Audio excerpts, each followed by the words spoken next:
सर्व मंगल मांगल्ये शिवे सर्वाद साधिके शरण्ये त्र्यंबके गौरी नारायण नमस्तुते। बऱ्याचशा जणांचं असं होतं की व्यवसाय टाकलाय पण तो चालत नाहीये, नोकरीमध्ये प्रमोशन होत नाहीये किंवा मनासारखा जॉब मिळत नाहीये, म्हणजेच त्याचा जो शुक्र आहे तो ऍक्टिव्हेट नाहीये, इनऍक्टिव्ह आहे। तर तो कशासाठी किंवा शुक्र पर्वत आपला किंवा आपला शुक्र जो गुरु आहे तो स्ट्रॉंग का होत नाहीये। तर बघा, जो शुक्र आहे त्याला स्ट्रॉंग करण्यासाठी तुम्हाला रोज ही अत्तर लावायचं आहे। तर ही अत्तरची एक बॉटल आपल्याकडे मिळते।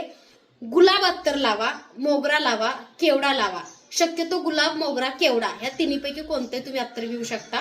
तर हे अत्तर जे आहे ते आपला जो विनस पॉइंट आहे म्हणजे जो शुक्र पर्वत आहे, ह्या शुक्र पर्वतवरती अत्तर लावून ओम शू शुक्राय नमः, ओम शू शुक्राय नमः, ओम शू शुक्राय नमः असं अंघोळ केल्या केल्या पहिल्यांदा तुम्हाला 11 वेळा हा मंत्र बोलायचा आहे। त्याच्यानंतर थोडंसं अत्तर घ्यायचं आहे, आपल्या गळ्याला लावायचं आहे। त्याच्यानंतर कानाला दोन्ही साईडला अत्तर लावायचं आहे आणि पाठीमागं बॅकला। ह्याच्यामुळे काय होतं, शुक्र आपला जो आहे तो बलवान होतो आणि पैसा, लक्ष्मी आपल्याकडे आकर्षित होते। तुम्ही हा छोटासा उपाय नक्की करून बघा आणि कमेंट करून